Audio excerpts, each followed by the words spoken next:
27 जनवरी 2025 केरल नेन्मारा। केरल के एक गांव नेन्मारा में एक व्यक्ति खुद से बनाया हुआ तलवार की तरह हथियार लेकर सुधाकरन के घर पर घुस जाता है। वह उस हथियार से सुधाकरन की 75 साल की मां और सुधाकरन दोनों को काट कर डालता है। सेम इसी व्यक्ति ने 2019 में सुधाकरन की जो पत्नी होती सरिता, उसकी भी बेरहमी से पीट कर मारकर उसकी हत्या कर दी थी। जिसके बाद वह बेल पर बाहर आता है और फिर बदले की आग में पूरे परिवार को तबाह कर देता है। आखिरकार बेल की शर्तें तोड़ी जा रही थी, फिर भी पुलिस चुपचाप बैठी और वह व्यक्ति दोबारा बेल पर आकर एक पूरे परिवार का खात्मा कर देता है। वहाँ उनकी 2 बेटियां जो होती हैं वो अनाथ हो जाती हैं। अब उस व्यक्ति का उस पूरे परिवार को खत्म कर देने के पीछे का मकसद क्या था? क्या उस व्यक्ति की उस परिवार से कोई पुरानी दुश्मनी थी, या फिर कोई अंधविश्वास था, या फिर कोई गहरा राज था?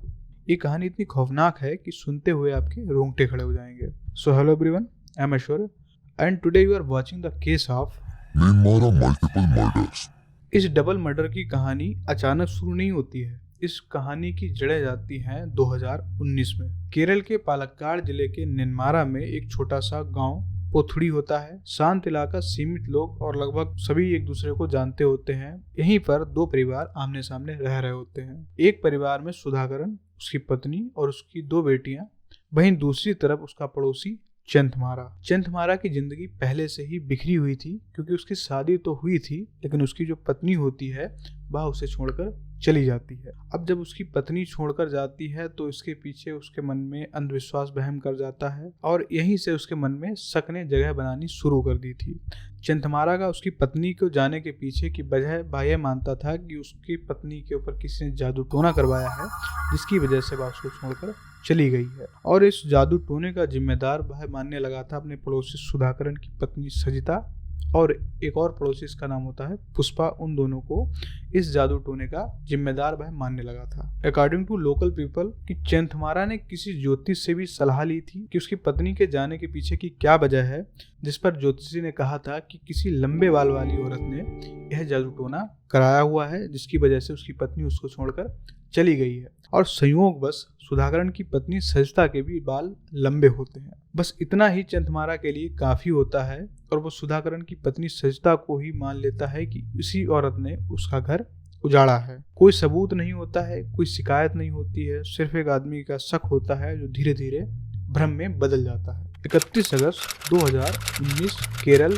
नेन्मारा। उस दिन सुधाकरन किसी काम के सिलसिले से तिरुपुर गए हुए थे और उसकी दोनों बच्चियां स्कूल गई हुई थी और घर पर सिर्फ अकेली थी उसकी पत्नी सजिता। यही वो पल था जिसे चंथमारा उसकी पत्नी को उससे बदला लेने के लिए चुनता है और वह घर में घुस जाता है। उसके हाथ में चाकू या छेनी जैसा कोई धारदार हथियार होता है। वह घर में घुसकर ना तो सजिता से कोई बहस करता है, ना कोई सवाल पूछता है, ना कोई उस पर दोषारोपण करता है।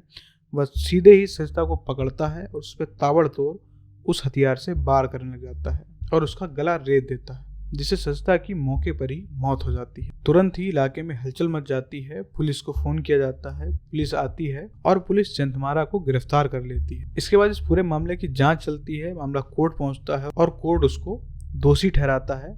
17 अक्टूबर 2025 को सजिता मर्डर केस पर Palakkad additional district and section court Chenthamara को दोहरे आजीवन कारावास की सजा सुनाता है और 3,25,000 रुपए के जुर्माने से उसको दंडित करता है। अब कागजों पर तो इंसाफ हो चुका था, लेकिन फिर भी इंसाफ होते होते बहुत देर हो गई थी और चंथमारा बेल पर बाहर आ जाता है। बाहर आने पर उसे दोबारा मौका मिल जाता है और फिर से वह उसी परिवार की 2 जिंदगियों को छीन लेता है। यानी ये कहानी सिर्फ एक हत्या की नहीं है, ये कहानी है अंधविश्वास की, मानसिक विकृति की और इस सिस्टम की कि कैसे एक साबित शुदा अपराधी जो होता है वह खुला घूम रहा होता है। जब ये सब हो रहा था, जब मामला कोर्ट में चल रहा था, तब चंथमारा जेल में था। लेकिन 2024 का एंड आते आते चंथमारा को अंतरिम बेल मिल जाती है। कोर्ट उसकी अंतरिम बेल को इस शर्त पर मंजूर करती है कि चंथमारा नेन्मारा की ग्राम पंचायत के इलाके में प्रवेश नहीं करेगा। चंथमारा भी ये शर्त मान लेता है। मतलब चंथमारा उस गांव में नहीं जा सकता था जहां पहले उसने हत्या की थी और जहां पर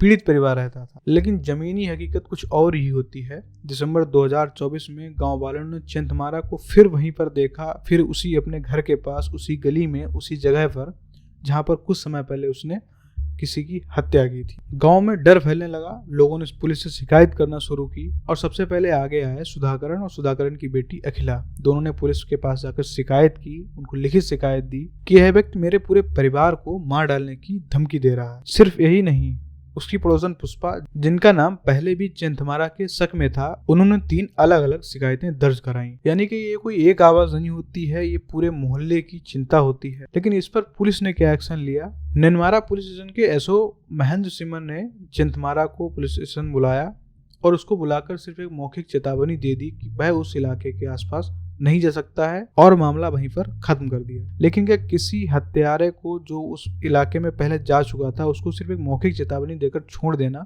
सही था? ना कोई एफआईआर, न कोर्ट को जानकारी, न बेल की शर्तों के उल्लंघन की रिपोर्ट, और बाद में यही चूक भारी पड़ जाती है। जब मामला ऊपर तक पहुंचता है तो according to local newspaper SHO Mahendra Simon को उनके सीनियर पुलिस ऑफिसर द्वारा सस्पेंड कर दिया जाता है। इसी बीच चिंतमारा का बिहेवियर जो होता है वो बहुत ज्यादा डरावना होता जा रहा है। ना वह किसी से बोलता था, बहुत ज्यादा समय अपना घर के अंदर ही बिताता था, अपना खाना खुद बनाता था और अपने सारे काम खुद करता था।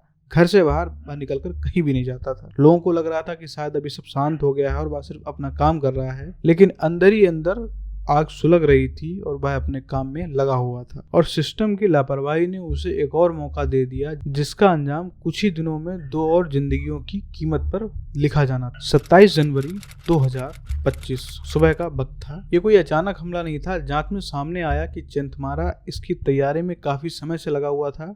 उसने बाजार से नया ब्लेड खरीदा और अपने आप ही उसको एक तलवार के शेप में तराशा। एक जान लेने के इरादे से उस हथियार को बनाया गया था। उस सुबह सुधाकरण घर पर मौजूद थे और उनकी 75 साल की माँ भी उस समय घर पर थी। सुधाकरण की दूसरी पत्नी और दोनों बेटियां उस समय घर पर नहीं होती हैं। शायद इसी वजह से उन तीनों की जान बच जाती है। चिंतमारा उस तलवार जैसे हथियार को लेकर सुधाकरण घर में दाखिल होता है और वह सबसे पहला निशाना सुधाकरण को बनाता है। उस पर कोई भी बहस नहीं करता है, कोई भी बात नहीं कहता, सीधे उस हथियार से सुधाकरण पर ताबड़तोड़ वार करता है और वह सुधाकरण को संभलने तक का मौका नहीं देता है। सुधाकरण मौके पर ही दम तोड़ देते हैं। इसके बाद चिंतमारा सुधाकरण की 75 साल की बुजुर्ग माँ की तरफ बढ़ता है, जो कि चिंतमारा से अपना बचाव तक भी नहीं कर सकती थी, और वह उस तलवार जैसे हथियार से उन पर भी कई बार करता है, जिससे वह भी घायल होकर वहीं पर गिर जाती हैं। लेकिन अस्पताल लेते समय रास्ते में ही उनकी मौत हो जाती है। हमले की क्रूरता का अंदाजा इस बात से लगाया जा सकता है कि सुधाकरण का पूरा घर जो होता है वह खून से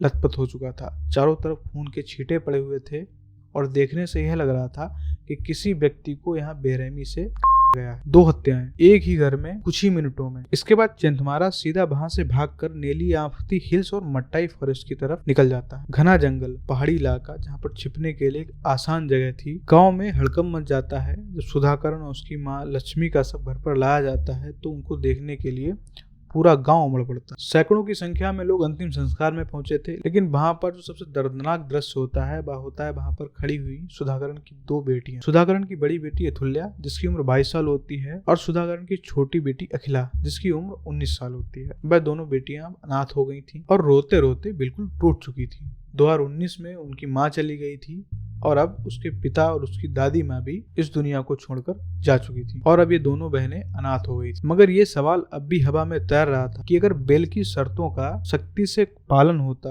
और गांव वालों द्वारा की गई शिकायतों पर पहले से ही कोई कार्रवाई की गई होती तो शायद आज यह दृश्य ना देखना पड़ता। हत्या के बाद पुलिस के पास अब वक्त नहीं होता है। पुलिस तुरंत ही बड़ा सर्च ऑपरेशन शुरू कर देती है और डॉग स्क्वाड लेकर उस गांव के आसपास पहुंच जाती है, जहां पर चिंतमारा को ढूंढना शुरू कर दिया जाता है। लोकल लोगों की मदद ली जाती है। जंगल, पहाड़, खेत, हर संभावित रास्ता जहां पर चिंतमारा छुपा हो सकता है उसको खंगाला जाने लगता है। पूरा इलाका एक तरीके से पुलिस की घेराबंदी में होता है और फिर 28 जनवरी 2025 को चौंकाने वाला मोड़ पुलिस के सामने आता है। चिंतमारा किसी दूर जंगल में नहीं, किसी गुफा में नहीं, वह अपने घर के पड़ोस वाले धान के खेत में पकड़ा जाता है। वह वहां पर छुपा हुआ होता है और पुलिस के मुताबिक वह डिनर करने घर पर लौट रहा था। यानी कि 2 हत्याओं के बाद भी मानो उसकी जिंदगी बिल्कुल सामान्य चल रही हो। वह अपनी बिल्कुल जीवन शैली ऐसे जी रहा था जैसे उसने कुछ किया ही ना हो। गिरफ्तारी की खबर जैसे ही फैली, निनमारा पुलिस स्टेशन के बाहर भीड़ इकट्ठी होने लगी। लोग गुस्से में होते हैं, डरे भी होते हैं और सिस्टम से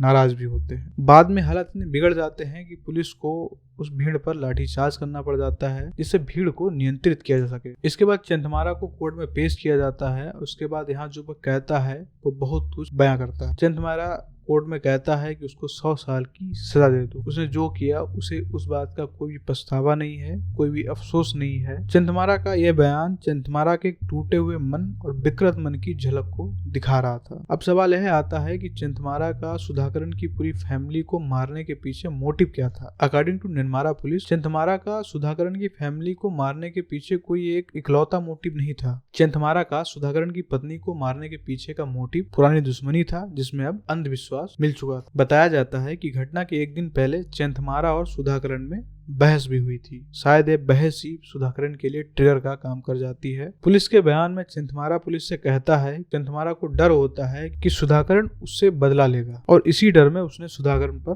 पहले हमला कर दिया। वह सुधाकरण को अपने ऊपर हमला करने का कोई भी मौका नहीं देना चाहता था। यानी कि एक आदमी का डर, उसका अंधविश्वास और सिस्टम की लापरवाही, ये तीनों मिलकर दो और जिंदगी को लील गए। पीछे रह गई दो बेटियां जिनका परिवार पूरी तरीके से बिखर चुका था, उनके माता पिता की हत्या हो चुकी थी। दोस्तों, ये केस हमें दिखाता है कि अंधविश्वास कितना खतरनाक हो सकता है। साथ ही साथ पुलिस की लापरवाही भी इस केस में बड़ी खतरनाक साबित होती है, जो पूरे परिवार को ही खत्म कर देती है, जिसकी वजह से दो मासूम जिंदगियां, अखिला और अतुल्या, दोनों घर पर अनाथ हैं। सरकार ने मदद का वादा तो किया है, लेकिन इससे उनका दर्द नहीं बढ़ता। अब सवाल आपके लिए, क्या आप सोचते हैं कि इस केस में पुलिस और सिस्टम जिम्मेदार है? अपनी राय हमें कमेंट करके जरूर बताएं। साथ ही साथ हमारे चैनल को सब्सक्राइब, लाइक और वीडियो को शेयर करें, जिससे आपको ऐसी ही रियल क्राइम स्टोरीज मिलती रहें और वो आपसे मिस ना हो। अगली वीडियो में हम फिर मिलेंगे।